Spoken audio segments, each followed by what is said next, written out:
escuches a los mediocres que te dicen no se puede. No escuches a los cobardes que te dicen no te arriesgues. No escuches al desconfiado que te dice yo no creo. No escuches a los ociosos que te dicen no trabajes. Ni escuches al fracasado que te dice no lo intentes. Solo escucha al optimista que te dice avanza, puedes. Solo escucha a los valientes que te dicen no te rindas. Escucha al inteligente que te invita a usar la mente. Escucha a los entusiastas que animan y dan aliento, a los grandes triunfadores que sueñan con lo imposible. Escucha a los que conocen el camino a la victoria. Ellos construirán mundos, imperios, galaxias, soles. Encontrarás el tesoro más grande que hay en la vida, la libertad verdadera, la conciencia de quién eres, un ser total, sin fronteras, sin límites, sin miseria.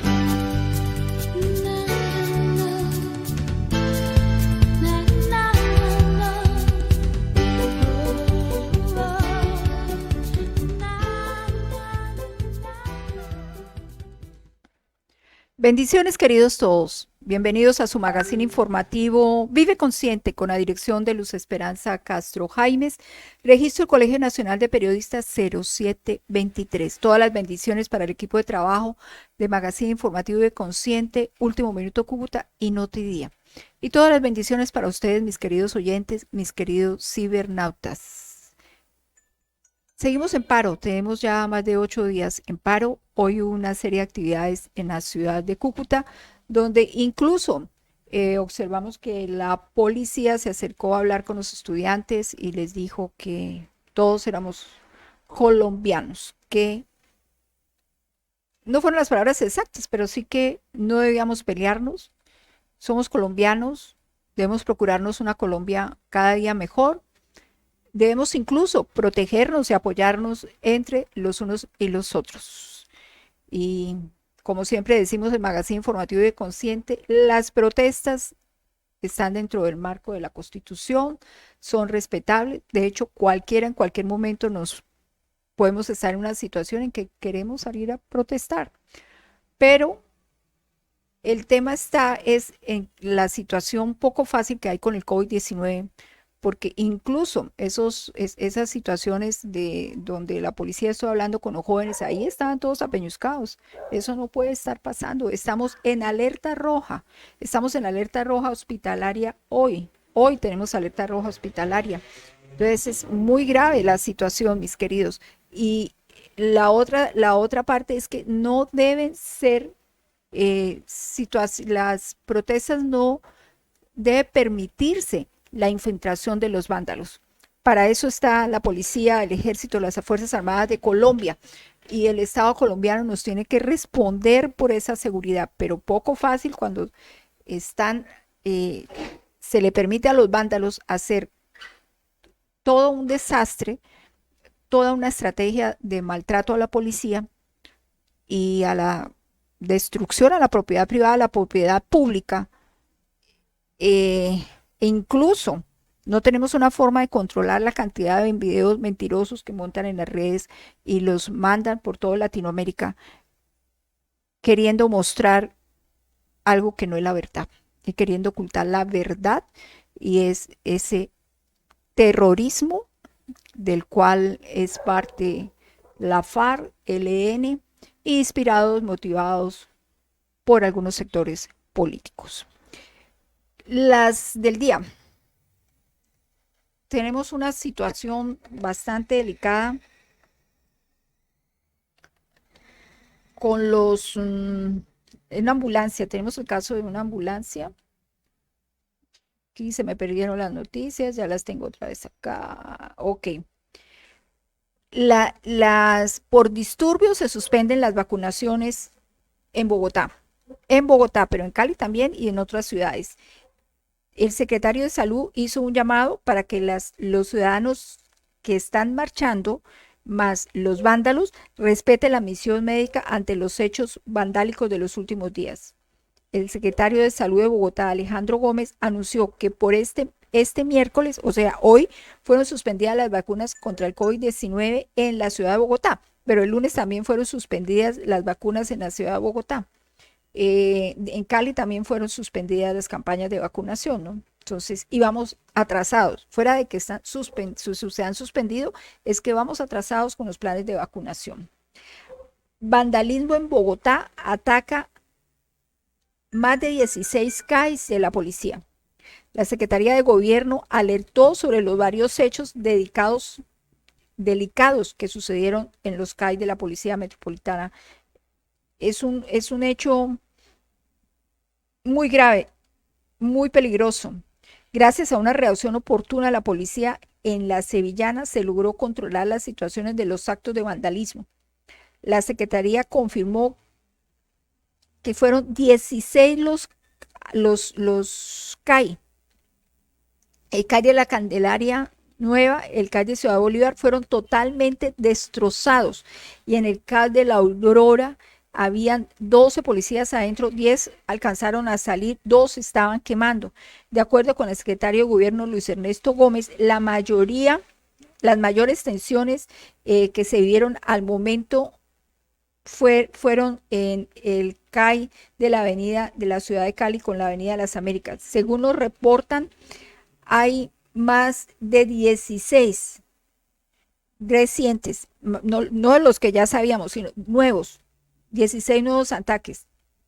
El CAI de la Florida, el de Molina, el de la Maracena, el de San Francisco, el de la Aurora, que fue el que quemaron los policías adentro, el de la Libertad, los Libertadores, el de Britaria, el de Códito, el de Engativá, el de los Laureles, el de Piamonte, el de Macarena, Candelaria Nueva y Mi Vivienda y el de Molinos.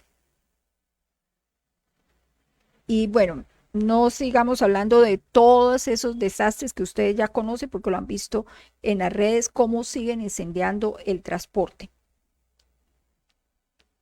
Un teniente de los que estuvieron en el tema del CAI de la Aurora narró los angustiosos momentos que vivieron los 15 policías que por poco son quemados vivos dentro del CAI. ¿Y dónde están los derechos humanos diciendo eso? La señora Bachelet y los de los derechos humanos viven a la casa en el momento que la policía va a ponerle orden a los vándalos, porque ahí sí entran los derechos humanos.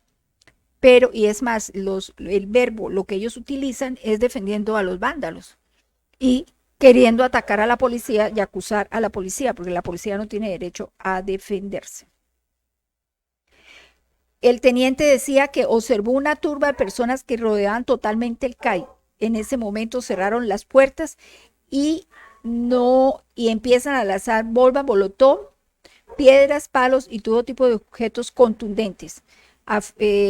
Dijo el oficial. Según él, una bomba incendiaria entró por el hueco de uno de los vidrios y le impactó a los uniformados. Y él dice que cuando de pronto ve a un policía que estaba en llamas. Es un momento, dice el teniente de la policía, que es un momento en que ellos piensan por la esposa, por los hijos, por los padres, en la vida de los policías que tienen a cargo ellos y a los que les llegue a suceder algo de eso, como que lo están prendiendo. A pesar de ser víctima de esa brutal agresión, les envió un mensaje a los vándalos. Como policía, nuestra misión es garantizar los derechos de todos los ciudadanos, pero por favor no se extralimiten en sus derechos sin atentar contra la integridad o la vida de ninguna persona. Este martes se vivió una noche muy violenta, la noche de anoche en Bogotá y en Cali, muy dura esa situación. Amigos de uno lo llamaban, contaban, bueno, además lo que uno ve en las redes. Situación poco fácil. En medio de todo ese caos, salió la Orquesta Filarmónica de Bogotá. Ella se manifestó también por la no violencia.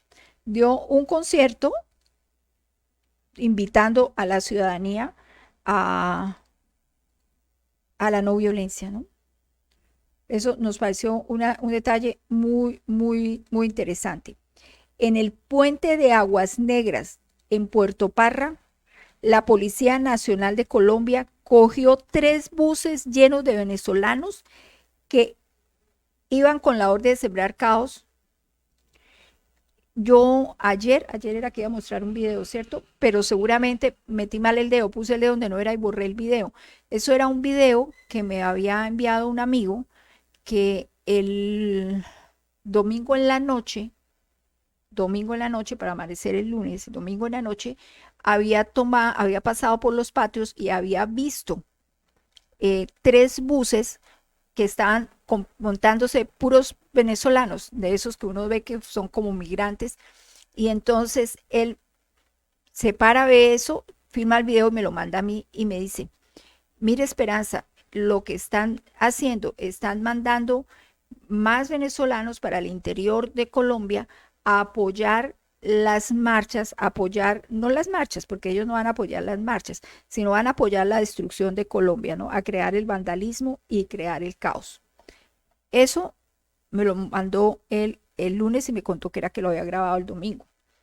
En el puente, y ahora, después, hoy, detienen en el puente de Aguas Negras, en Puerto Parra, la Policía Nacional de Colombia cogió los 3 buses llenos de venezolanos que iban, de esos que salen con la orden de crear caos. Grave. Tenemos la de las barricadas, esa. Sí, la de las barricadas. Ustedes saben que los medios de comunicación hemos tenido un gran apoyo con los ciudadanos que tienen ahí algo en su mente y en su corazón, algo de vena de periodistas, ¿no? Entonces ellos pues han sido muy útiles en todo este tema de dar la información, porque el que está transitando en un lugar ve y toma sobre los hechos, sobre lo que esté sucediendo en el momento y suben los videos a las redes, ¿no? Este señor nos cuenta que se hace, pero estamos viendo son las imágenes del hotel. Mira, ayer quedamos debiendo esa noticia porque nos habían llegado varios videos diciendo que ese hotel que ustedes ven ahí en Cali era que no se sabía, o sea, había una confusión, ¿no? Bueno, una confusión intencional realmente, porque así es como ha sucedido con varios videos, ¿no? Y entonces querían decir, teníamos videos que decían que era que el SMAT había volado el hotel. Y teníamos otros videos que decían la verdad, que era que se había metido, que habían 2 funcionarios del SMAT a los que el dueño del hotel les había dado permiso de ducharse, descansar un poquito ahí un rato en el hotel. Y eso eran pues las bolsas que vieron que se tiraban ahí, pues eran las bolsas de donde están sus ropas, sus cosas. Y los vándalos tan pronto supieron que el hotel le había dado permiso a los del SMAT de descansar ahí, en ese momento se fueron e incendiaron el hotel y no solamente con los del SMAT adentro, sino con los demás huéspedes que tenía el hotel en ese momento. Y ahí es donde uno dice, ¿qué tiene que ver esto con una reforma tributaria? ¿Qué tiene que ver esto con una marcha? No podemos seguir negando, mis queridos ciudadanos, no podemos seguir negando allá los señores de las autoridades colombianas, de las Fuerzas Armadas colombianas, ni del gobierno colombiano, y también los de los derechos humanos, y todos ustedes colombianos y todos latinoamericanos, no se pueden seguir negando la realidad. Yo me pregunto, esta mañana yo veía los videos y yo decía, pero ¿qué les pasa? ¿Cómo es que no ven la verdad, no? Y más cuando escuchamos que la ONU y algunos políticos están protegiendo a los vándalos y algunos jueces, porque detuvieron unos vándalos hace como 3 días y ¿cuántos eran? 14 vándalos y un juez dio la orden de soltarlos. Entonces, sí, ¿a qué están jugando? Entonces, no saquen la policía, dejen que la policía se vaya para su casa tranquila, pero si el gobierno va a sacar la policía y las Fuerzas Armadas van a sacar, los generales van a sacar la policía, tienen que ser que los respalden, tienen que haber protegiéndolos. Pero mire también la situación tan delicada. Si señores del ESMAD se meten en un hotel a descansar, ¿cómo vamos a hacer ahí? Vamos a tener que ponerle guardaespaldas al ESMAD, porque ellos hubiesen tenido que tener guardaespaldas para que más, y un equipo grande de guardaespaldas, un esquema de seguridad bastante grande para que hubieran podido darse cuenta que iban a colocar esas bombas ahí en el hotel y le iban a crear un perjuicio económico a ese señor que ustedes ven ahí que está llorando, ¿no? Porque no sabemos si tenía asegurado el hotel o no lo tenía asegurado. Y de todas maneras, así lo tenga asegurado, nunca los seguros le cubren la totalidad de los perjuicios. Este es otro tema que nos llega a nosotros también de Cali, de un ciudadano que ya ha aplicado muchas cosas en las redes, pero nosotros, entre toda la información que nos llega, lo tomamos porque está muy relacionado con lo que enseguida vamos a empezar a explicar, que fue el tema que quedamos quedamos pendiente anoche porque no nos alcanzó el tiempo, ¿no? Nos alcanzó el tiempo. Ese colombiano nos dice que él, moviéndose en las barricadas, saliendo pues a captar información y a captar fotografías y todo eso, en el sur de Cali, él pudo evidenciar cómo se mueve algo de lo que se ha estado hablando, cómo se mueve esa estructura criminal y cómo operan en diferentes líneas, la primera línea de cada una cosa, la segunda, la tercera, ¿no? Cómo están distribuidos los ataques, ¿no? Y en qué horarios salen los unos, en qué horarios salen los otros, en qué circunstancias los unos, los otros, los que incitan y los que ya son los más graves, que salen con armas, con armas blancas o con armas de fuego. Entonces él dice que moviéndose en las barricadas de Cali, hablando de esa línea, se encuentra pues las 5 líneas de mando o de actividad de estos terroristas. Dentro de esa estructura que tiene secuestrada la comunidad de Cali. Bueno, la comunidad de Cali y de Latinoamérica también. La quinta línea integrada por personas de la Defensoría, la Alcaldía de Cali y los senadores Wilson Arias y Alexander López, junto con un séquito de videógrafos, o sea, personas que hacen los videos, y de fotógrafos. Ellos se instalan en la retaguardia y esperan a que los vándalos le hagan de todo lo que le quieren hacer a la policía, y cuando la policía ya sale a capturar los vándalos, es decir, cuando la policía interviene, ahí, cuando la fuerza pública interviene o hace la captura de los vándalos y de los delincuentes, la quinta línea entra en acción, ¿no? Pues esa quinta línea son los derechos humanos, son los fotógrafos, son los camarógrafos, y muestran las credenciales y a viva voz, que en el mejor estilo que ya conocemos de todos ellos, y a viva voz se imponen sobre los policías que en ese momento están amedrentados. Ellos están mucho más amedrentados que nosotros los colombianos por el COVID. Están amedrentados y además fraccionados porque no saben qué hacer, si cumplir con su deber, protegerse la vida o actuar de protegerse legalmente, protegerse justo de los derechos humanos, porque de hecho no hemos visto a los de los derechos humanos hablando algo que tenga que ver con los derechos de los policías, porque ellos son seres humanos, ¿no? La voz de estos funcionarios se impone sobre la policía, que salen todos desconcertados y valiéndose de su investidura, constriñen a los funcionarios de la policía, exigiendo que los pongan en libertad, exigiéndoles que pongan en libertad a estos vándalos. Una vez liberados los vándalos, la cuarta línea, integrada por un equipo jurídico, comienza su tarea, que es la de levantar los datos para iniciar la guerra jurídica contra los policías. Estas 4 y 5 líneas tienen un efecto más devastador, mis queridos oyentes, mis queridos cibernautas, sobre la moral de los policías y sobre la democracia del país, sobre la justicia del país, sobre el derecho que tenemos los ciudadanos a la propiedad privada y sobre el derecho que tenemos ese 80% de colombianos, porque ya hablamos de las encuestas en días pasados, donde más del 80% de los colombianos no quieren más paros y mucho menos el vandalismo y mucho menos el comunismo y mucho menos llegar a tener una vida como la de Venezuela o lo que ha estado pasando en Chile. es solo el 20% de los colombianos. Sin embargo, nos están negando los derechos a ese 80% y les están cuidando los derechos a la destrucción de ese otro 20%. Y en ese 20%, pues hay un 10% que son los que quieren marchar haciendo uso del derecho que tienen como colombianos, lo que dice la Constitución, y el otro 10% son los vándalos. Ayer quedamos pendientes de hablar acerca de la revolución molecular de Félix Guattari. ¿Qué es la revolución molecular disipada?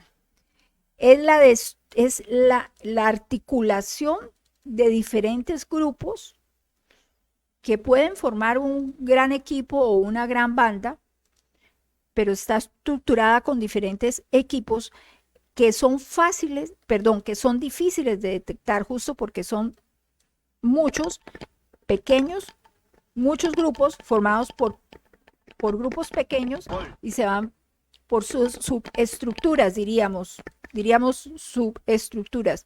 Por decir algo, el grupo de las bombas Molotov, entonces ese es un subgrupo de un grupo que puede ser el de destruir el transporte.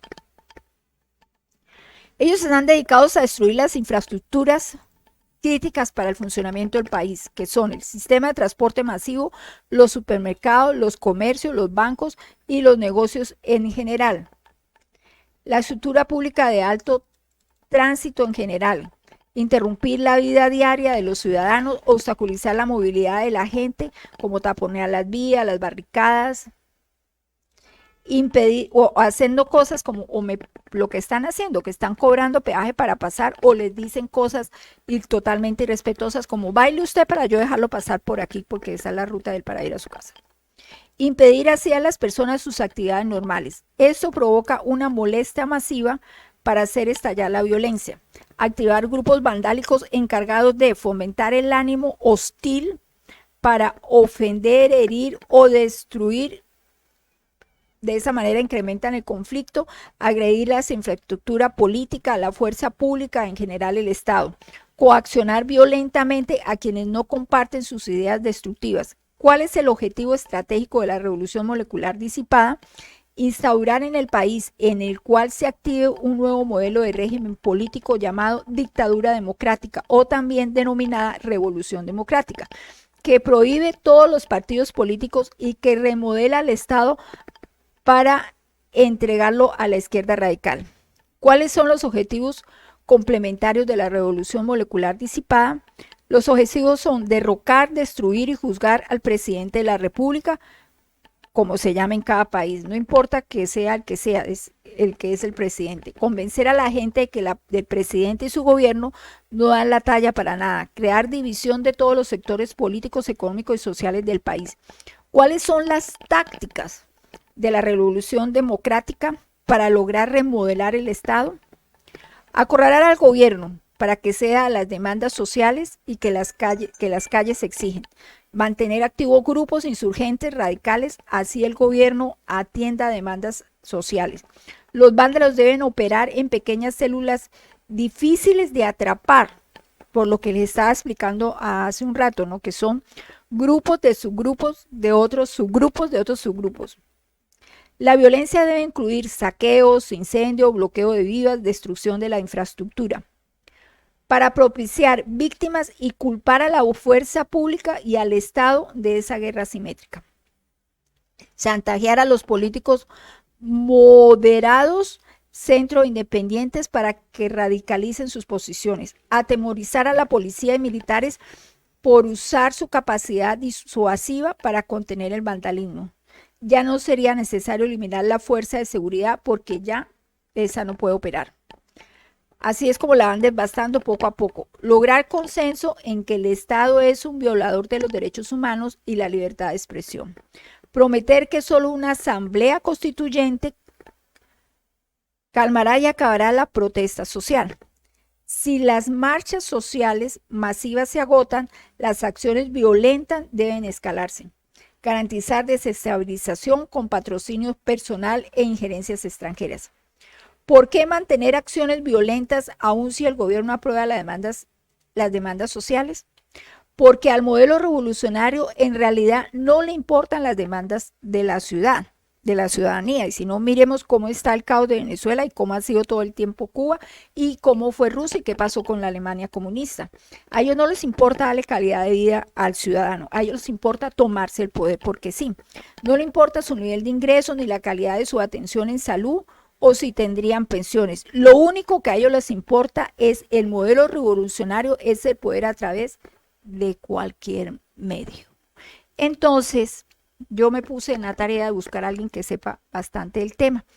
Hay un amigo chileno de apellido López que trabaja muy bien el tema. Yo se lo he escuchado en unos análisis muy profundos a la politóloga Gloria Álvarez, pero no encontré esa información explicada por ella. Pero de todas maneras, vamos a escuchar a este amigo chileno cómo explica muy bien esta situación. Por favor, pongámosle cuidado y multipliquemos esta información. Compartamos este programa de hoy. Compartamos el programa, mis queridos. Es su país, es el país de sus hijos y los hijos de sus hijos y los hijos de sus hijos. No vamos a hacer una Cuba ni una Venezuela, ni vamos a seguir dando espacio para que se apoderen de Latinoamérica y sigan destruyendo como han estado destruyendo Chile también. Vamos a escuchar.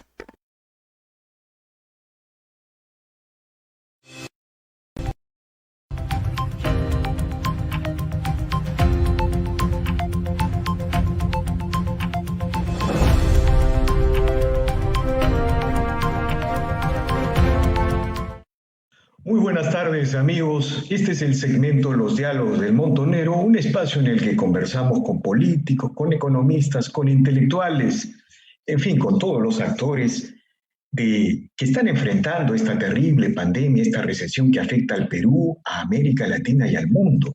Pero la recesión es mundial, la pandemia es mundial. Necesitamos encontrar explicaciones, no solamente locales, nacionales, sino explicaciones que nos permitan encontrar una línea de diagnóstico y de pensamiento sobre las grandes tendencias que están afectando al mundo y particularmente a los países de América Latina. Bueno, con ese motivo hemos invitado a un intelectual chileno, el señor Alexis López. Él es director de radio y televisión de Santiago de Chile. Es profesor universitario, pero ha desarrollado una interesante investigación filosófica sobre la ofensiva, lo que nosotros aquí llamamos la ofensiva neomarxista en América Latina y en el mundo, y particularmente en Chile. Hoy él nos va a explicar, nos va a describir su investigación y nos va a presentar la realidad chilena, un espejo en el que los peruanos que queremos defender la libertad y la república tenemos que mirarnos. Muy buenas tardes, señor Alexis López, y gracias por aceptar esta invitación. Víctor, muchísimas gracias por la invitación del Montonero. Un honor poder conversar con ustedes y transmitirles la experiencia que hemos tenido aquí en Chile y las investigaciones que hemos venido desarrollando hace ya más de 20 años. Bueno, el honor es para nosotros, señor López. Mire, una de las cosas que ha sorprendido a América Latina, a los peruanos, al mundo, es cómo un país como Chile, es decir, un ejemplo para América Latina en cuanto a crecimiento, en cuanto a reducción de pobreza. Chile antes de la pandemia tenía menos 8% de pobreza, ¿no es cierto? Un ingreso per cápita que era el más alto de América Latina y los especialistas hablaban de que era el país que más cerca estaba del umbral o más cerca estaba del desarrollo. Bueno, Chile fue convulsionado socialmente, convulsionado de una manera que los especialistas empezaron a hablar de una situación preinsurreccional, ¿no? Esto tiene que tener una explicación. Y usted, a nosotros aquí, un grupo de peruanos, lo escuchamos en una entrevista con una historiadora. La entrevista se llamaba Revolución 2.0, en la que hablaba de la revolución molecular disipada, es decir, una estrategia muy fina, muy sofisticada, que podría ser la explicación de esta ofensiva neomarxista. Explíquenos, por favor. Lo primero que hay que señalar es que el término revolución molecular disipada no es que yo lo haya inventado.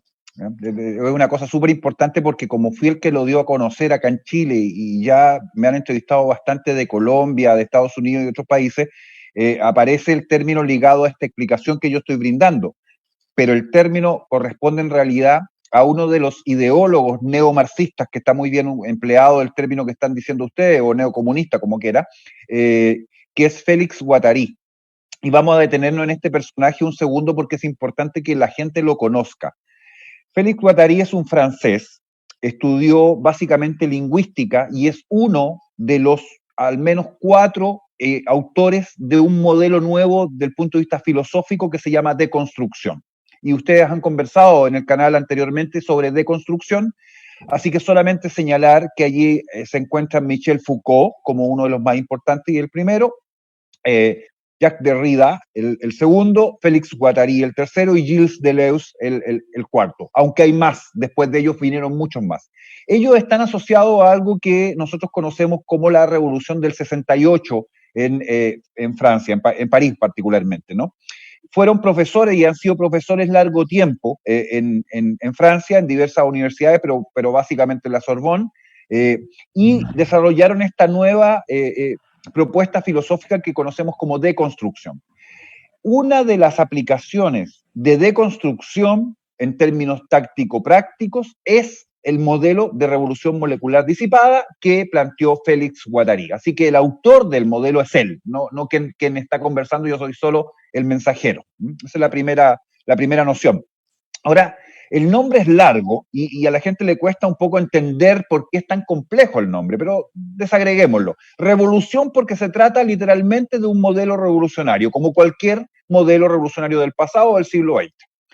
Molecular, y aquí viene la primera diferencia, porque a diferencia de todas las revoluciones que tuvimos en el mundo durante el siglo XX particularmente, pero podríamos retrotraernos hasta la Revolución Francesa, donde había un liderazgo definido, una estructura partidaria habitualmente o un grupo revolucionario muy concreto, donde había rostros identificables, y esto se parecía entonces a un tablero de ajedrez donde las piezas tienen características particulares y propias, un rey, una reina, caballo, alfiles. Entonces podemos identificar frente nuestro contra quién se está combatiendo. En el clases, modelo. o clases, como decían los marxistas, o clases, sí. O sectores sociales claramente definidos. Claramente definidos. Lo que quiero decir es que hay un actor o hay actores que son identificables en los modelos tradicionales revolucionarios. En revolución molecular, los actores se parecen a moléculas que son indistinguibles unas de otras. Entonces no sabemos contra qué estamos luchando, porque hay distintos actores de distintas fuentes, de distintos frentes, de distintos niveles socioeconómicos, de distintos referentes políticos y sociales, movimientos ciudadanos, etcétera, que actúan en forma molecular. No hay una coordinación centralizada, no hay verticalidad, eso es lo más importante. Entonces no tienes al frente un liderazgo único al cual adjudicar el proceso revolucionario. Y finalmente, disipada, que habitualmente estos actores se van a reunir y operar en la acción y coordinan en la acción y luego se disipan. Y no puedes entonces hacer un seguimiento a toda una estructura que haya detrás, por lo cual...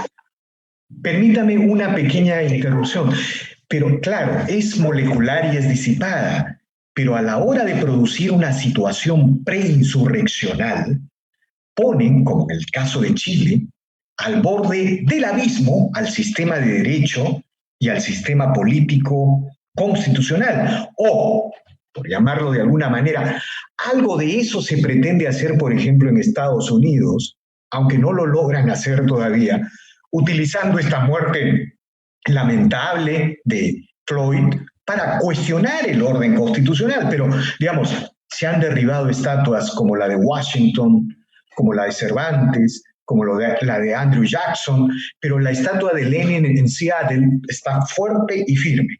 ¿Eso es más o menos a lo que usted se está refiriendo? O le pongo otro ejemplo. En el caso de Perú.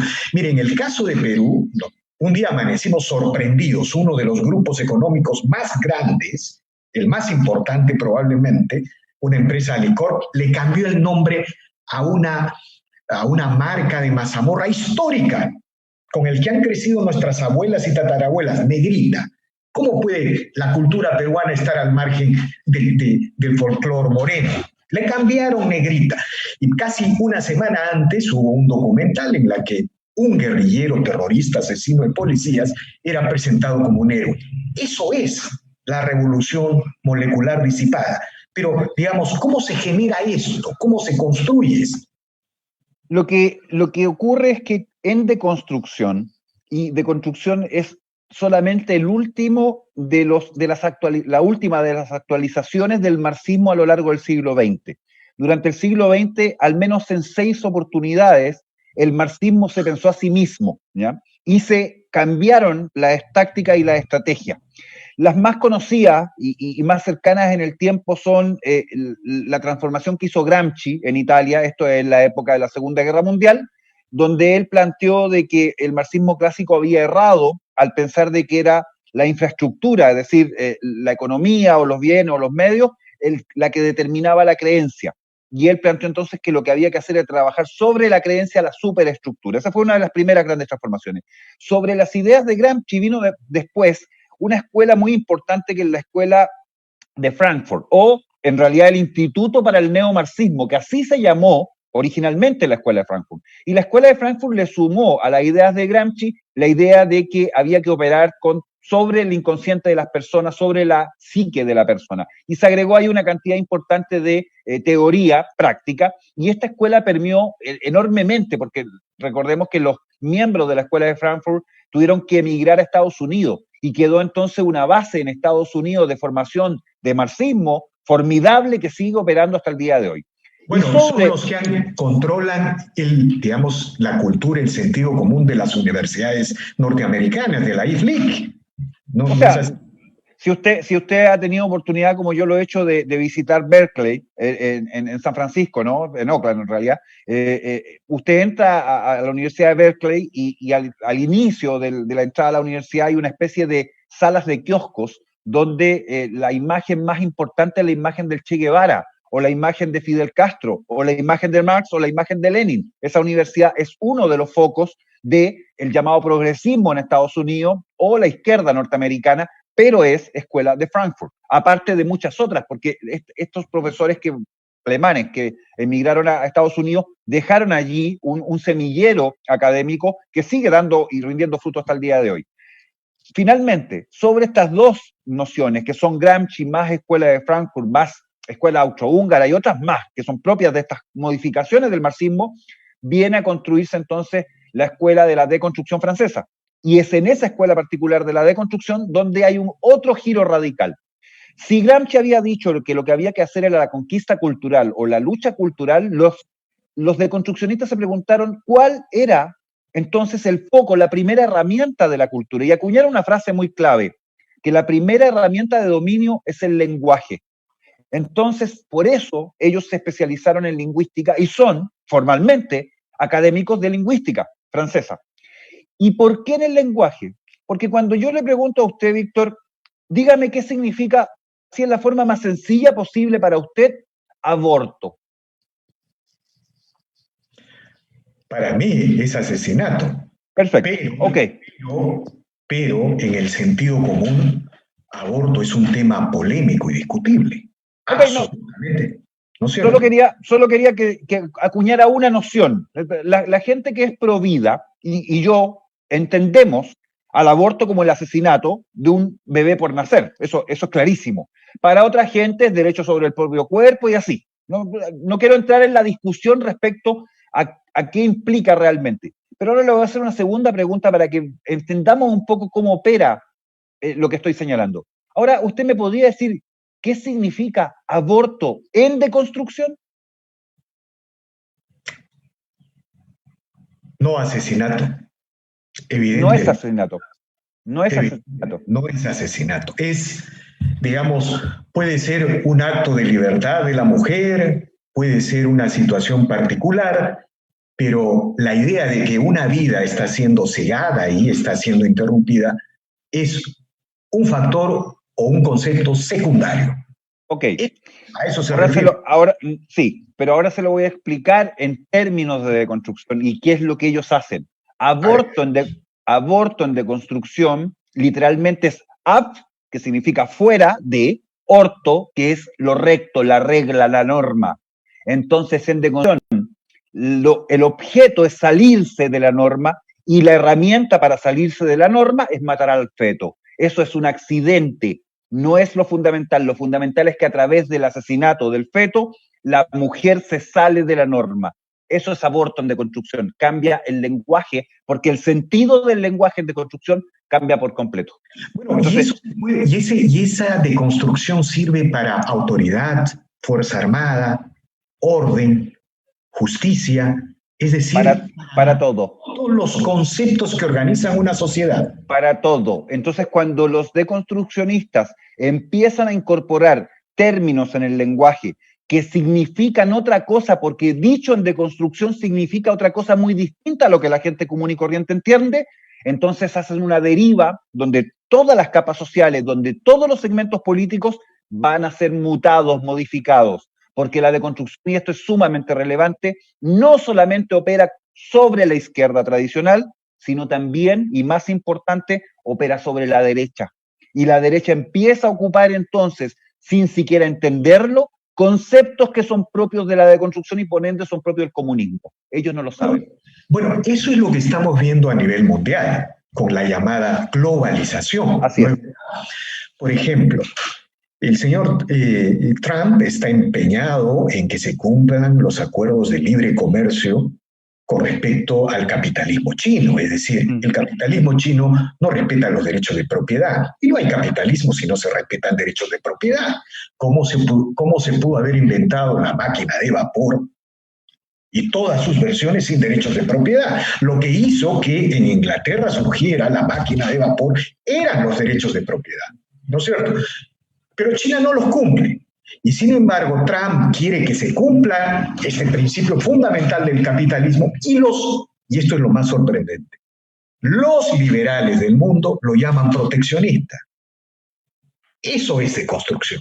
Eso es quitarle contenido a los conceptos. El libre comercio acaba de vaciar de contenido el concepto de propiedad. Acaba de vaciarlo porque lo adjudica a una categoría casi moral. Exactamente. Entonces, todo esto, señor López, significa que el mundo está atravesando una feroz guerra ideológica. Una feroz guerra ideológica. No sería nada exagerado hablar que estamos viviendo una guerra fría en la que muchos sectores liberales, muchos sectores de la derecha parecen no ser conscientes y como esas ballenas que pierden el sentido de la orientación en el océano y avanzan hacia la costa y se suicidan. Algo de eso está pasando. Aquí nos hemos sorprendido con el tema de Negrita. No salimos de nuestro asombro quienes queremos defender las libertades en este país. Algo de eso se está viendo. Solo le comento que lo que usted está señalando no es solo de Perú. En Chile, y esto no fue este año, fue hace ya 5 o 7 años, no recuerdo, nosotros teníamos una galleta muy tradicional de chocolate que se llamaba Negrita, y se dejó de sacar esa galleta exactamente por el mismo motivo que argumentaron o pretenden argumentar allá, en términos de que sería discriminatorio u otras razones de esa naturaleza. En definitiva, se trata, y esto tal vez es lo más relevante, de que es una nueva forma de gobernar, y esto es literal, sin tener ninguna necesidad de ganar una elección o ganar un cargo de representación o estar en el gobierno.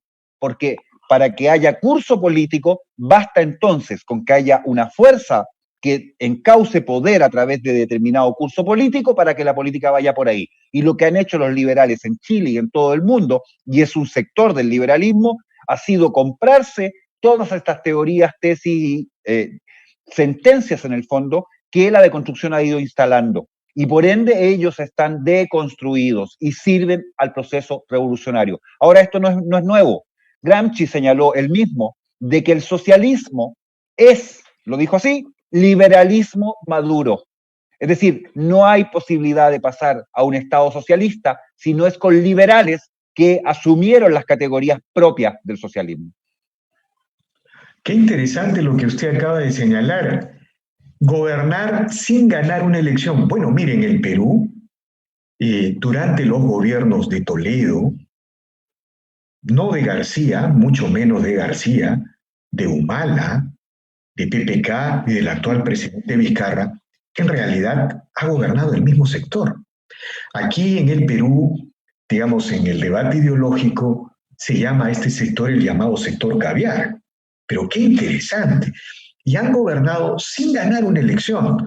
Digamos, han logrado apropiarse del sentido común en las universidades, del sentido común de los medios de comunicación, e incluso empiezan a avanzar a sectores empresariales. Y como no hay una respuesta ideológica, precisamente ahí está la trascendencia de este diálogo, señor López, como no hay una respuesta ideológica, esta corriente avanza libre, sin pausa, pero, digamos, al ritmo que ellos deciden. Yo quisiera compartirle unas imágenes de una presentación donde en forma muy resumida se explica lo que es el modelo de revolución molecular disipada, y quisiera detenerme en 2 o 3 láminas de esto. Yo se lo voy a compartir y le pediría entonces que usted lo ponga con un link a disposición de todos los televidentes de El Montonero para que ellos puedan bajarlo y poder trabajarlo. Me pidieron esta presentación hace alrededor de un mes para una conferencia internacional de la Escuela Superior de Guerra de Colombia, donde incluso participó el secretario de Defensa de Estados Unidos. Así que tuve el honor de exponer a ese público lo que les quiero mostrar hoy día, que reitero, es un resumen, está sumamente condensado, pero ahí está el fundamento de lo que estamos conversando. Así que si me permite lo podemos compartir. Por supuesto, señor López. Ya, don Víctor. Vamos a mirar entonces este modelo de revolución molecular disipada. Ahí están viendo la portada. Es lo mismo que ustedes van a poder después descargar del link que va a quedar a disposición. Y lo primero que quisiera señalar es esta frase para explicar justamente lo que estábamos conversando. Acá hay una frase de Gilles Deleuze, que ya lo había mencionado como uno de los autores de la deconstrucción en términos filosóficos, y Tikkun, que es un colectivo francés y a la vez una revista que duró muy poco tiempo, alrededor del año 98 hasta el 2001 nomás, pero que después siguió operando y junto con Deleuze escribió un texto, que es un libro que se llama Contribución a la guerra en curso. Y ellos señalan en el libro, al inicio, que el terror y la crisis son, ante todo, maneras de gobernar. Y esto es un poco lo que veníamos conversando, porque efectivamente para gobernar no es necesario el estar sentado en el sillón del presidente de la República ni ser miembro del Parlamento. Lo que significa gobernar etimológicamente es tomar el timón, porque gobierno viene del griego kiberne, que significa timón literalmente, el timón de una nave. Entonces, el timón efectivamente lo puede llevar el presidente de la República, pero también podría subir un marino del barco que se llama País y tomar el timón, o podría subir una persona común y corriente, la ciudadanía, y tomar el timón, o podrían venir piratas, meterse al barco y tomar el timón, y ellos estarían gobernando entonces. Y lo que afirma Deleuze y Tikkun aquí es que el terror, entonces, el terrorismo, vamos a decirlo así, y las crisis son también maneras de gobernar. Esto es fundamental entenderlo. No es que estemos con este llamado alzamiento social o este estallido social o esta llamada crisis social porque simplemente haya un malestar ciudadano. Como usted muy bien señaló, Chile hasta el 18 de octubre pasado no estaba en crisis, como el resto del continente tampoco estaba en crisis, no había llegado todavía la pandemia del coronavirus. Eso es una crisis. Chile tenía un problema de efectivamente sectores de la población que tienen necesidades todavía no resueltas, pero íbamos resolviendo las necesidades y del punto de vista económico en ningún minuto estábamos en crisis. La verdadera crisis en Chile, Perú, América en su conjunto y el resto del mundo viene ahora a propósito de la pandemia del coronavirus, donde el nivel de impacto económico ni siquiera lo podemos dimensionar, ningún analista todavía se atreve. Entonces, estas crisis implican formas de gobierno. Lo voy a poner con un ejemplo muy simple en Chile. Uno de los capitales más grandes del país hoy día son los fondos de pensión del país. Nunca en toda la historia de Chile habíamos tenido tanto capital acumulado como los fondos de pensión de los trabajadores. ¿Y qué se quiere hacer? Se quiere echar mano a esos fondos ahora, en virtud de esta crisis, para ocuparlos, para que la gente pueda comprar cosas, etcétera. Pero eso es pasando por sobre la ley, porque se sostiene y se supone y el sistema se diseñó para que esos fondos nunca se puedan tocar antes de cumplir la edad de jubilación. Bueno, eso ha pasado en Perú, por ejemplo. Exactamente. Por eso tomo el ejemplo, porque a propósito de qué se planteó esto, porque ya lo venían planteando mucho antes de llegar al coronavirus. Hay un movimiento acá que se llama No Más AFP, que quiere que todos estos fondos pasen a manos del Estado y el Estado los administre, que es una cosa típica cuando hay gran capital acumulado y alguien sabe que se va a hacer del poder del Estado, el querer echarle mano a estos capitales para poder en el fondo aprovecharse de ellos, es decir, para robarlos literalmente. Dicho esto, aprovechan la crisis para modificar la política y con esto gobiernan. Ahí hay un ejemplo súper claro de que el terror y la crisis son, ante todo, maneras de gobernar, citando entonces a Deleuze y Tikkun. Veamos ahora que en los rayados murales de Santiago, esto es lo que están viendo algunas imágenes, muy poquitas porque esto estaba saturado de rayados murales, en torno a Plaza Baquedano, que es nuestra plaza más importante de la ciudad donde se hacen las grandes manifestaciones, aparecía, por ejemplo, reiteradamente esta imagen de esta estrella de 8 puntas con flechas, que se llama la estrella del caos, literalmente. Es un símbolo del anarquismo insurreccional. Pero junto con eso, en los mismos rayados murales aparecía, fíjense acá, la palabra Tikkun, este colectivo francés. Así que ahí está evidentemente mostrándose de que caos, crisis y Tikkun, es decir, deconstrucción, es lo que está detrás de lo que hemos venido viviendo en Chile. Voy a saltarme esta descripción, pero me quisiera detener acá por 2 motivos fundamentales. Primero, porque la gente tiene que entender que esto es un proceso. No se trata de alzamientos espontáneos que se producen en determinado momento solamente porque hay este malestar social o un problema económico o incluso ahora la crisis del coronavirus. No, esto es un proceso revolucionario que viene desarrollándose literalmente hace décadas y lo que estamos viendo es solamente la fase final de ofensiva del proceso, pero el proceso partió hace mucho tiempo atrás. Y en Chile en particular, nosotros en este esquema podríamos haber ido un poco más atrás incluso, pero quisimos detenernos el año 1991, que es la visita de Félix Guattari a Chile. El año 91 este señor, este filósofo francés, que ya no hemos referido a él, vino a Chile y dejó acá instalada una escuela que ha seguido funcionando hasta el día de hoy, donde se ha formado la vanguardia ideológica de construccionista en el país.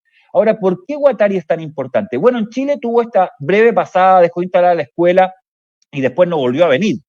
Pero en Brasil, Guattari estuvo 14 veces y fue el responsable de llevar a Lula da Silva a la presidencia de la República en Brasil. Entonces, ahí usted tiene la potencia, la importancia de la deconstrucción como fenómeno filosófico y de las doctrinas que derivan de ella. Respecto de Perú, quisiera señalarles que del año 95 en Chile, el representante de los inmigrantes del país es un ex activista y terrorista de Sendero Luminoso, que ustedes lo conocen bastante bien. Y ese señor sigue operando en nuestro país bajo los parámetros de deconstrucción hoy día, pero anteriormente de maoísmo, como si aquí no pasara nada y nadie ha dicho nunca nada de eso. Yo no quiero extenderme porque acá hay muchísimos más elementos que trabajar, pero está este modelo a disposición de los telespectadores para que puedan verlo. Finalmente, solamente quiero mostrarles una última lámina, que es lo que ustedes van a ver en Perú, en Chile, en Estados Unidos, porque este modelo ocupa un sistema que es muy fácil de entender para lograr su objetivo. Ese es un sistema de consenso y coerción. Voy a decirlo muy simplemente. Es un sistema de palo y zanahoria, ¿ya? Como los burros. El consenso es porque cada vez que hay un problema, ellos van a ir hacia el gobierno, la autoridad, a exigir que haya consenso y nos pongamos de acuerdo. Y cuando se logre ese acuerdo, van a volver a hacer inmediatamente movilizaciones para volver a coaccionar a través de coerción para que volvamos a un nuevo consenso y así. Entonces nunca se detiene esto porque ellos en realidad nunca buscan acuerdos, buscan que la vara vuelva a subir o se traslade hacia lo que ellos están demandando y van corriendo el cerco en el fondo. Este es el modelo y por esto les funciona, porque tenemos gobiernos débiles que se sientan a negociar y una de las premisas fundamentales que se tiene que entender es que están negociando literalmente con terroristas aunque todavía no ejerzan el terror en forma física, pero la coacción que ellos hacen, por ejemplo, en el uso del lenguaje, ¿por qué sacó la empresa el nombre de Negrita, de lo que me acaba de comentar, y en Chile también? porque hay coerción encima, hay coerción del punto de vista del uso de determinadas palabras y se prohíbe usar cierta forma de lenguaje. Bueno, eso se llama coerción. Este es el modelo y así funciona. Entonces, mientras tengamos gobiernos débiles y tengamos presidentes que no entiendan el proceso, van a creer que esta gente busca negociar cuando en realidad lo único que hacen es negociar para volver a demandar, para volver a negociar, para volver a demandar en una cosa sin fin. Y finalmente, solamente que en Chile había rayados mucho antes del 18 de octubre pasado, cuando se atacó y se atentó más de 70 estaciones del metro y se incendiaron muchas de ellas, que decían los rayados justamente en las estaciones de metro de la evasión a la insurrección. ¿Y cómo se pasa de la mera evasión, que lo vamos a ver en este ejemplo, a la insurrección? Es una cosa por etapa, ustedes la van a ver en Perú. La evasión es un acto de desacato, básicamente, no necesariamente es violento. Y aquí tienen la imagen más clara de este niño saltando los torniquetes del metro en Santiago. Fueron los estudiantes secundarios los que a través de redes sociales y motivados por grupos anarquistas e insurreccionales que operan en los colegios, llamaron a la evasión de las estaciones del metro para un día particular, el 18 de octubre. Y una vez que están en evasión, pasan inmediatamente a ponerse en desacato, dejan de acatar la autoridad. Y ahí tienen ustedes la imagen de un carabinero intentando detener a estos niños y ellos siguen pasando y desacatan a la autoridad. Del desacato se pasa a la resistencia, la imagen muestra una chica evitando entrar a carabineros de fuerzas especiales a poder sacarlos del andén de la estación de metro, y esa niña está en resistencia. Finalmente, a la desobediencia, aquí ya no solamente saltan los torniquetes, se sientan arriba de los torniquetes y evitan que público que tenga que usar el metro pase. Eso se llama desobediencia. Luego a la insumisión, cuando ya se dan cuenta que las fuerzas de orden no pueden operar, simplemente se vuelven insumisos y no se someten a la autoridad. Y lo que hacían en ese evento era sentarse en los andenes del metro y con esto paralizaban completamente a toda la red de transporte, porque por supuesto el metro no puede parar ni avanzar si es que hay gente sentada en el andén. Esto sale a la calle y ahí viene la etapa de insubordinación, que son estas protestas masivas, gigantescas, donde los actores, reitero el concepto fundamental, son moleculares. Aquí nadie los puso de acuerdo centralizadamente. Muchos actores a la vez, por distintos motivos, por distintos deseos, que es el modelo de construcción, van a ir a demandar cosas totalmente distintas a la calle y se forman estas grandes marchas y convocatorias ciudadanas, como ellos dicen, que son insubordinados. De insubordinación empieza la violencia, están en rebelión esos sectores y finalmente pasamos entonces a la insurrección. Yo les dejo entonces a sus telespectadores, ahí está el resto de las láminas, para que lo puedan estudiar y por supuesto quedo a disposición de quien quiera profundizarlo, pero con eso yo creo que es suficiente para poder tener una buena mirada. Sí, bueno, ahí está pues en esta descripción general que usted ha dado de la intensa guerra ideológica que desarrolla el comunismo, seamos claros. No obstante que luego de la caída del muro de Berlín, Occidente se llenó de soberbia, hubo incluso un filósofo que dijo que habíamos llegado al fin de la historia.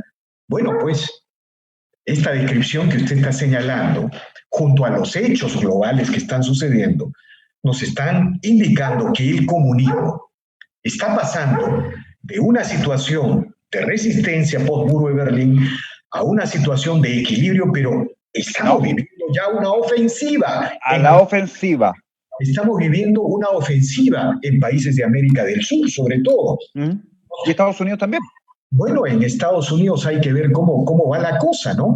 Pero todo eso nos indica que esto es una intensa, digamos, hay una intensa guerra ideológica en el mundo, y lo peor que ha hecho la derecha, los conservadores y los liberales que aman la libertad es abandonar esta guerra ideológica. Finalmente, Marx tuvo una frase letal, ¿no? La democracia es el régimen de la burguesía, pues. Es de los empresarios. Y los empresarios no logran entender esto hasta ahora, ¿no? Han metido, Víctor, perdón, es que eso es sumamente importante lo que usted acaba de decir. Han metido el concepto de democracia participativa. Usted lo va a escuchar en Perú, lo va a escuchar en Chile, la izquierda en general no habla de democracia, habla de democracia participativa. Y democracia participativa es un término y un concepto acuñado por Lenin, que significa el reemplazo, literalmente, de esta democracia burguesa, que es la que acaba de referir usted, la democracia vertical de partidos políticos, por la democracia horizontal de movimientos ciudadanos, que reemplaza entonces el orden vertical de la sociedad.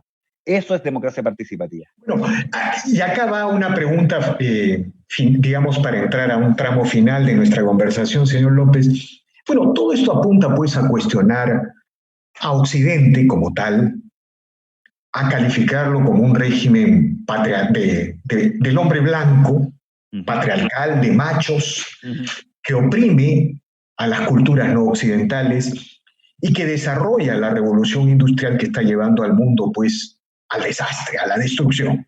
Ese es más o menos el esquema, la imagen general que presenta esta idea de construccionista que usted ha desarrollado con prolijidad.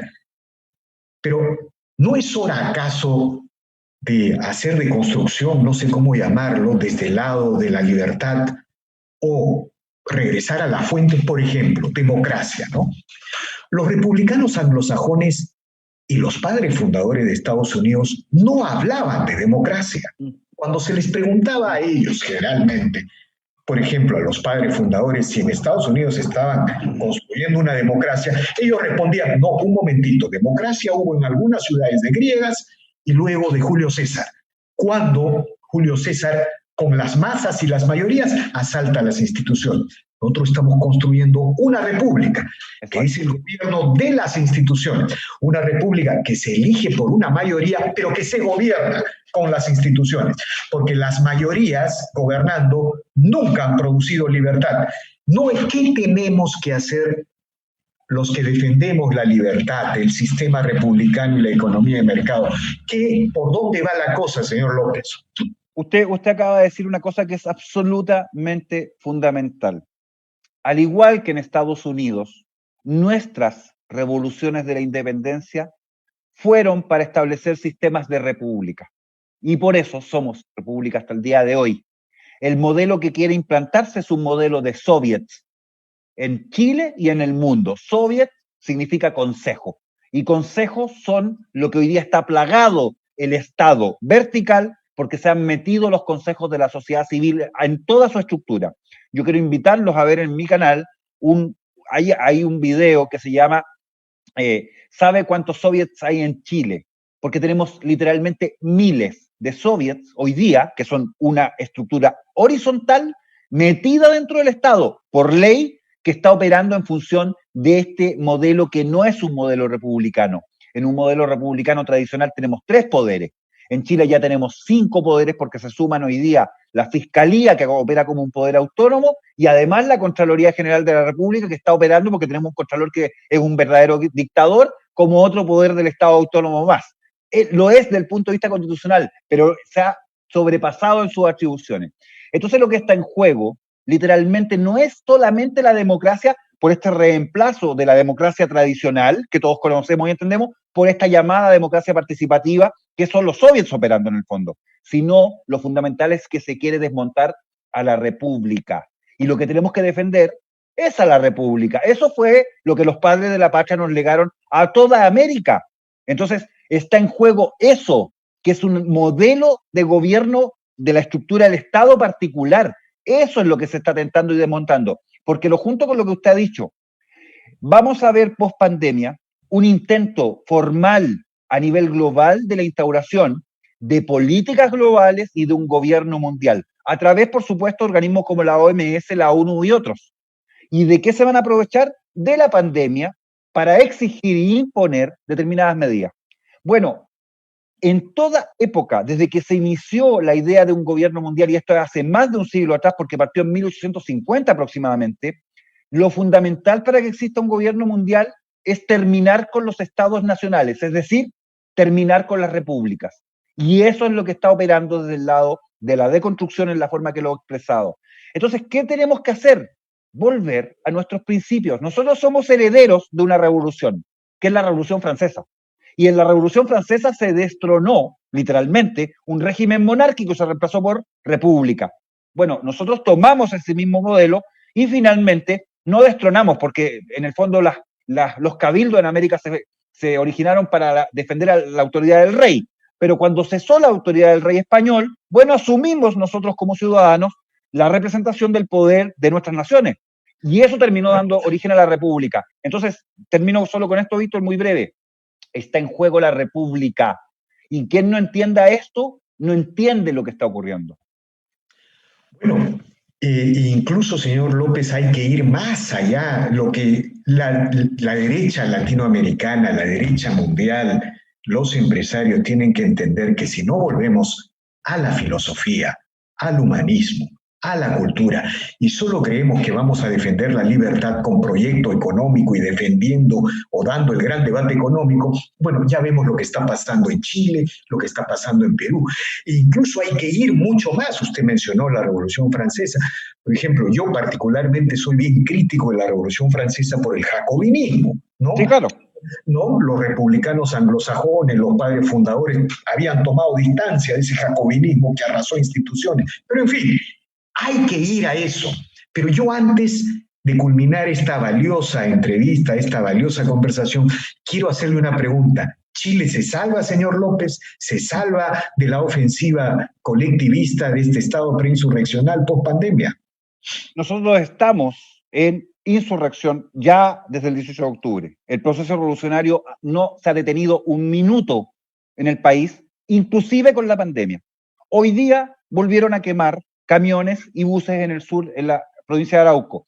En solamente una semana se han quemado más de 15, entre buses y camiones, más ataques a carabineros, más incendios de casa, más cochebombas, más adicionalmente bombas en torres de telefonía. La insurrección está absolutamente en marcha en el país. El presidente de la República que tenemos, que es un hombre cobarde, que es un hombre que no tiene voluntad y que es un hombre que lo único que teme es terminar preso por violación a los derechos humanos, si aplica el orden público, si aplica el Estado de Derecho, no ha hecho absolutamente nada por detener la insurrección en curso y probablemente no va a hacer nada. Acá la única respuesta que tenemos ante esto es que los ciudadanos, los patriotas, asumamos la resistencia al proceso insurreccional. Y va a ocurrir en Chile, como va a ocurrir en Perú, como ha ocurrido en Colombia, como va a ocurrir en todo el continente. Es caos o patria. No hay más bando. Y los patriotas tienen que luchar por la patria. Esa es toda la salida. Yo no sé y no le puedo anticipar si vamos a tener la capacidad de que los patriotas nos unamos, que los patriotas entremos en resistencia y logremos derrotar la revolución. Eso estamos haciendo. Estamos luchando para eso. Pero el proceso revolucionario lleva décadas de ventaja. Y nosotros estamos recién explicándole a la gente, porque cuando hace 18 años atrás yo planteaba en textos que están ahí escritos, ustedes lo van a poder ver porque le vamos a compartir esta carpeta con documentos, que venía esto. Por supuesto, nadie le cree a uno cuando 18 años antes está diciendo va a ocurrir tal cosa, ¿ya? Hoy día, que está ocurriendo, recién están mirando la cosa que hemos venido diciendo a largo tiempo. Bueno, todavía es tiempo de que se tome conciencia y particularmente los empresarios que entiendan que van a ir por ellos, que les van a expropiar todo, porque ya les expropiaron lo más importante que son sus hijos. Sus hijos los han formado bajo ideas de izquierda y ustedes no han hecho nada, porque lo único que creen es que hay que entregarle al joven bienes materiales y lo que menos importa son los bienes materiales. Valores y principios son lo más importante que hay que entregarle. Eso es educación y eso se hace en la casa, no en el colegio.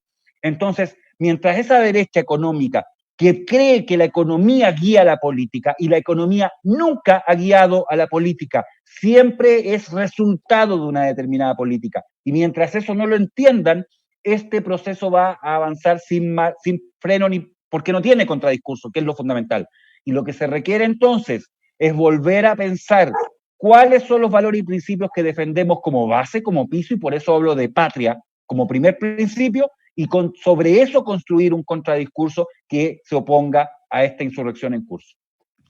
Muy bien, señor López, infinitamente agradecido por esta valiosa conversación, extremadamente agradecido.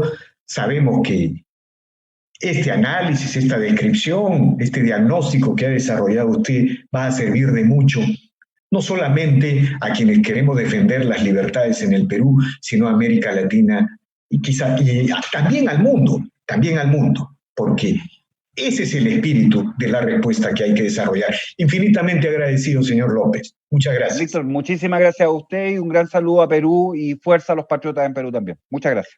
Bien, amigos, esto ha sido Los Diálogos del Montonero.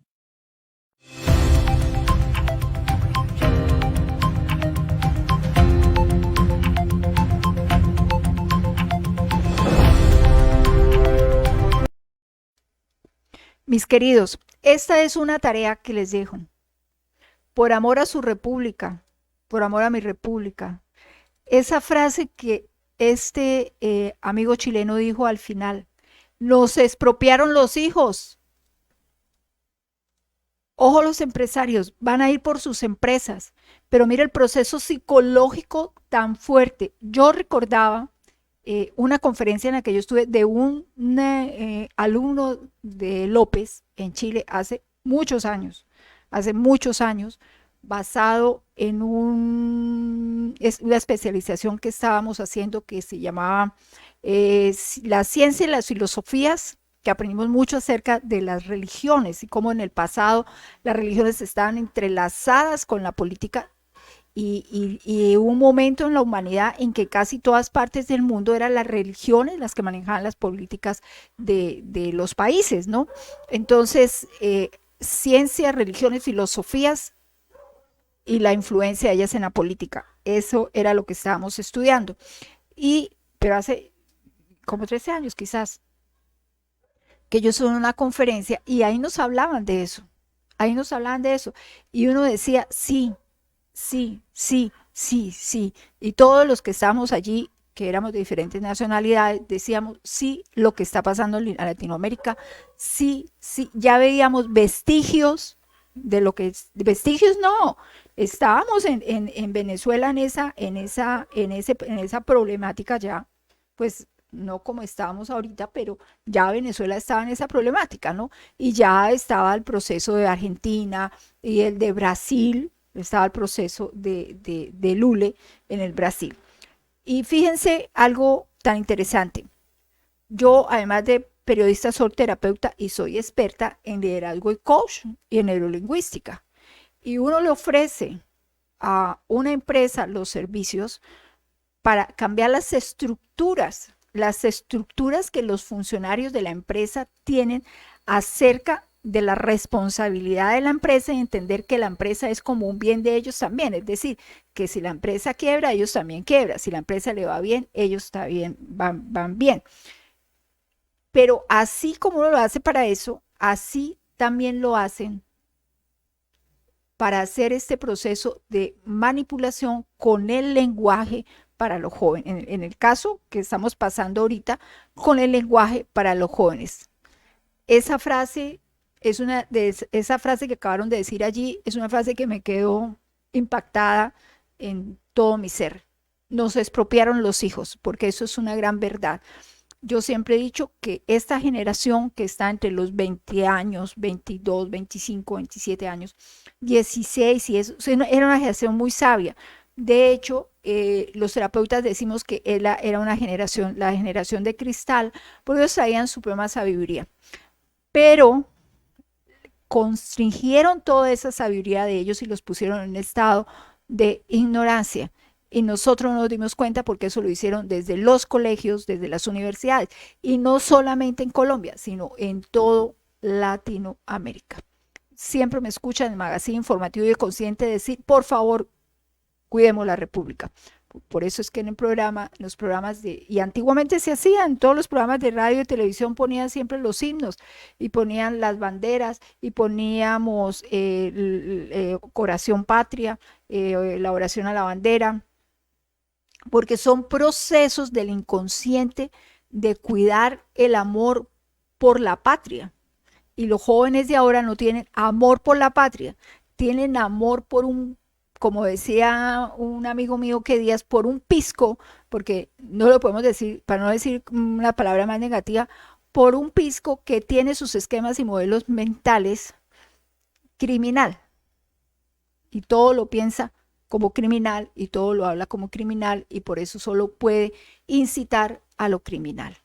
Ojo, queridos, nos expropian los hijos. De este tema vamos a seguir hablando más informativo, Vive Consciente. Voy a buscar a qué personas podemos invitar y qué debate podemos hacer al respecto. Encontramos también a nuestra querida colega Salud Hernández. Vamos primero con Andrea Nieto, con Andreita, con el control. Nos llamó mucho la atención lo que ella dice en este control.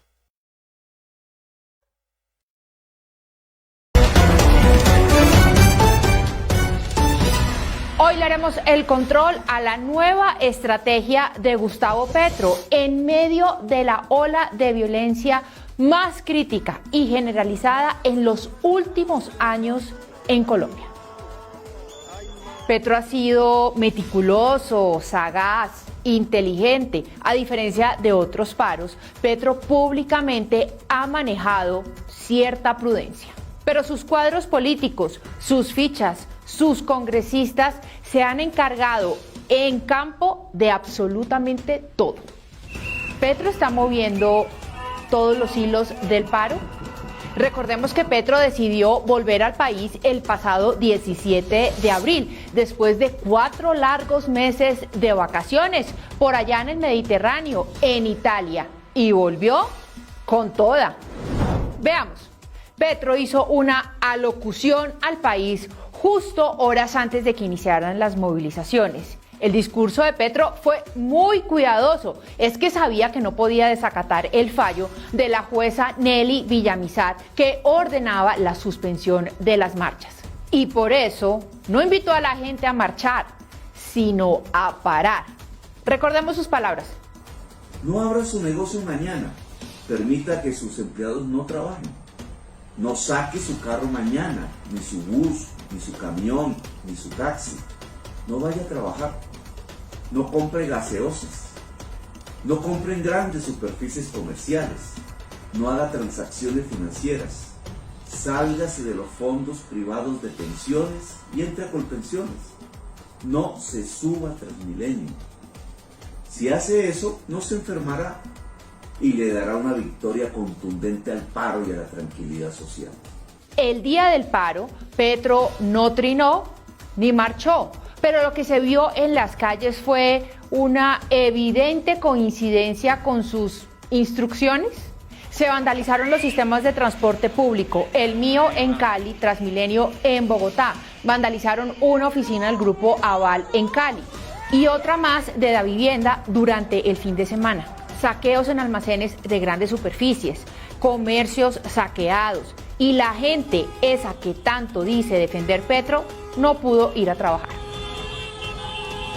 Mientras Petro ha tenido silencios muy selectivos, sus senadores han estado muy activos. Veamos este video del senador Gustavo Bolívar, dirigido a los altos generales de las fuerzas militares, Eduardo Zapatero y Jorge Vargas. Queridos generales, mi llamado es a que reflexionen sobre los siguientes puntos. Hoy Colombia se está desangrando y ustedes recibieron la orden de masacrar a los colombianos que están manifestándose justamente por problemas graves, desequilibrios sociales graves como el hambre, el desempleo, la falta de oportunidades.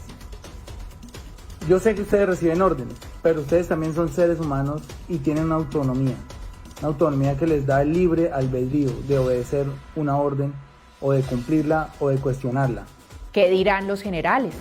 Párenle bolas a este mensaje del movimiento indígena del Cauca y de otras organizaciones sociales. El fin de los colombianos debe ser la renuncia al presidente Duque. Veamos este trino también del senador Gustavo Bolívar, que muestra una hoja de ruta. Lo logramos, pero el retiro de la reforma tributaria no es suficiente. Falta, renuncie Carrasquilla. No a la reforma a la salud, que es más lesiva que la tributaria.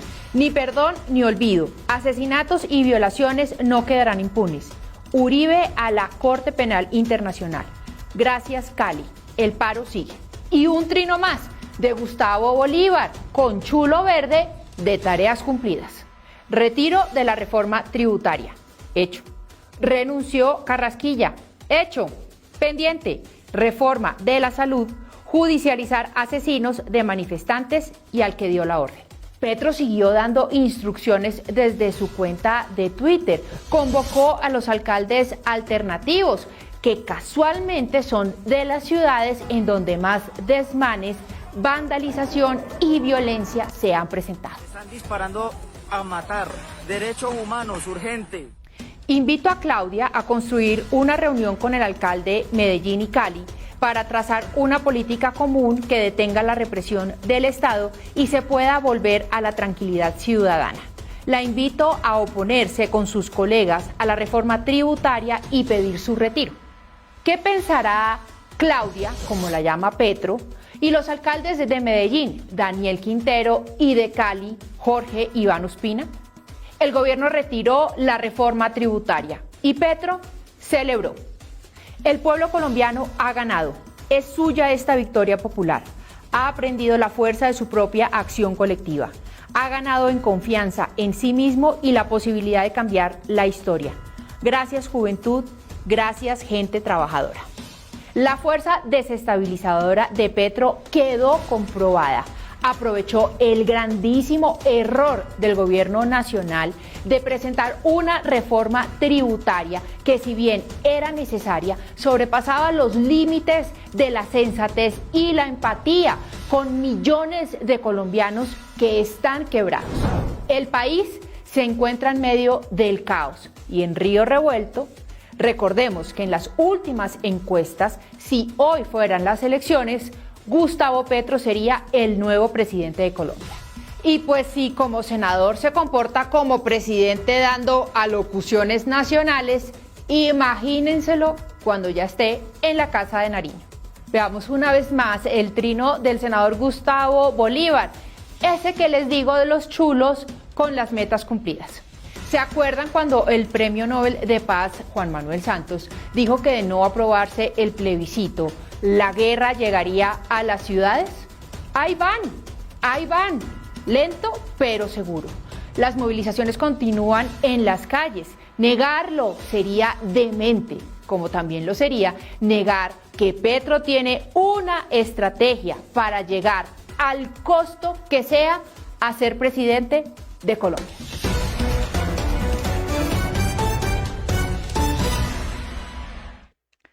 Bueno, queridos, estamos entendiendo el término y la realidad de que nos expropiaron los hijos. Muy bien. Usted, señor empresario,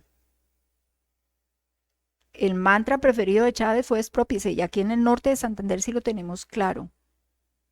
Pero la dificultad que tenemos, o la situación poco fácil, es que como estamos tranquilos en la casa, podemos comer, dormir, ver la televisión, seguir las cosas en las redes, como si toda esa problemática no se nos va a meter a la casa, está ahí lejos de nosotros.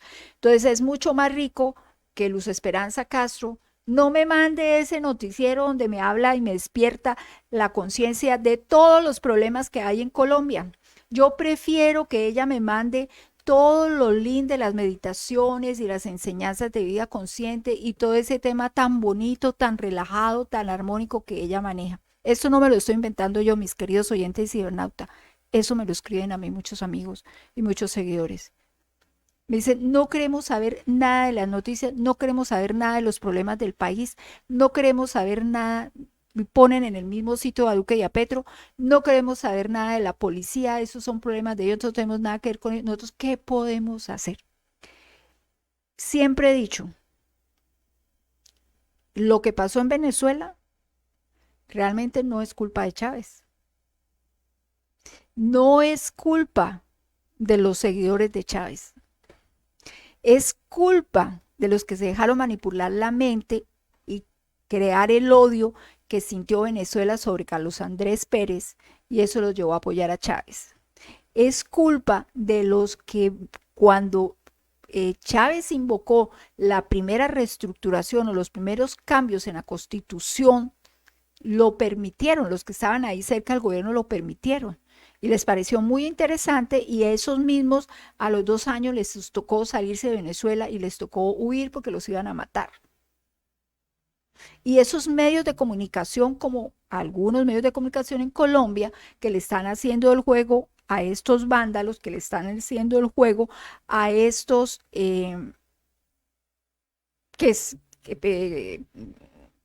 congresistas que incitan a la violencia. Así pasó en Venezuela. Y ahí tuvimos que a Radio Caracas Televisión, que tanto juego le hizo y que tanto palo le dio al presidente Carlos Andrés, y tanto juego le hizo a Chávez, ahí la cerró y los persiguió. Y acabó con todos los medios de comunicación que lo apoyaron a él. Porque los medios, cuando ven esas actitudes extremas, esas actitudes que constriñen a la comunidad, que constriñen los derechos de la comunidad, entonces quieren hablar. Pero ¿ya para qué? ¿Ya para qué? Si ya le abrieron las puertas al infierno. Mucho ojo con eso. El programa de hoy es un programa excelente. Por favor, compártalo, compártalo, compártalo en Facebook, compártalo para que la gente lo vaya a ver también a YouTube y a la página web. Los quiero. Mañana venimos con unos temas muy interesantes. Y por supuesto, contando lo que está pasando. Aquí el invierno lo mismo, el gobernador y el alcalde siguen apoyando a la gente que queda atrapada en el problema del invierno y siguen tomando las medidas del paro. Ay, lo grave que no nos alcanzó el tiempo, ya nos alcanza el tiempo para pasar el video de Carlos Martínez, el director de salud departamental, donde nos explica que estamos en alerta roja. Y esperemos a los resultados más o menos en unos 8 o 10 días de todo el hacinamiento que ha habido con este famoso paro, tanto en Cúcuta como en todas partes. Nos vemos y nos escuchamos mañana. Compartan el programa. Los quiero. Que Dios los bendiga. Muy buena noche. No escuches a los mediocres que te dicen no se puede. No escuches a los cobardes que te dicen